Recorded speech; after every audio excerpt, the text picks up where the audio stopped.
Self-awareness is essential for any human being who wants to grow, who wants to thrive. Self-awareness is an essential investment that we have to make with our time, with our focus, and our energy. In the absence of self-awareness, the growth that we will experience will be directed by external inputs. We will grow depending on the needs, the demands, and expectations of the people around us. We will grow to avoid discomfort. We will grow to avoid rejection. We will grow to access reward, approval, and appreciation. And so our reward path, or our growth path, will be primarily along a survival arc.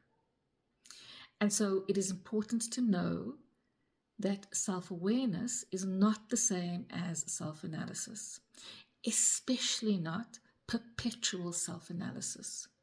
In fact, perpetual self-analysis is almost as ineffective as a lack of self-awareness, because the self-analysis that keeps us in rumination is the kind of self-analysis that is driven by our inner judge and our inner critic.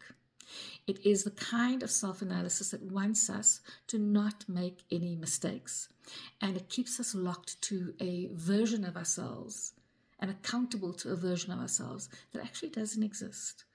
So we are locked to an identity that is completely fictitious, that doesn't have the capacity for experimenting and just simply taking the next step.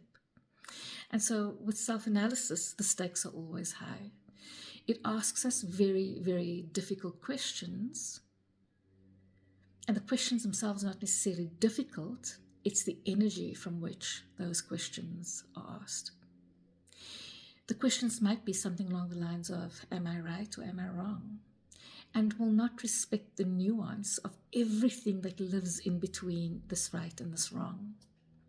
It will ask us questions around what I missed in the past, as if we can go back and fix the past rather than what can I learn from what I did and simply take it forward with me. And what self-analysis wants us to do is it wants us to anticipate every single consequence that is adverse and then avoid it. And so the idea that you could get something wrong is quite overwhelming within the state and the energy of self-analysis. And so self-analysis can be quite stressful, quite pressure-filled, it's judgmental, critical, and it is the bedrock of perfection. It doesn't give us too much by way of wiggle room. Self-awareness, by contrast, is a lot gentler. What self-awareness invites us to is to simply notice what is. It wants us, or gives us the opportunity to connect the dots between what is happening for us internally and what is playing out in our external reality. It allows us to look at the patterns that is shaping our identity, our reality, our experience, our results, and simply to notice them without drawing conclusions about our character, about our worth, about our value. It has the ability to keep these things quite separate.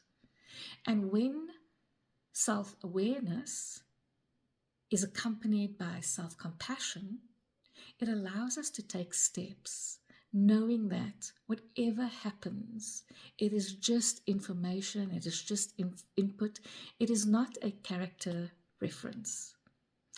And so a very distinct distinction between self-awareness and self-analysis is that self-analysis wants us to perform the impossible. It wants us to anticipate what's going to happen along the entire staircase.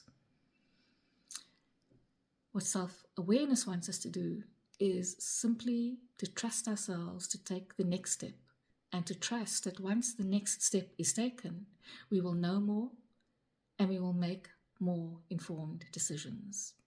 And whatever happens once we've taken the step, all we've got is information, not a character reference.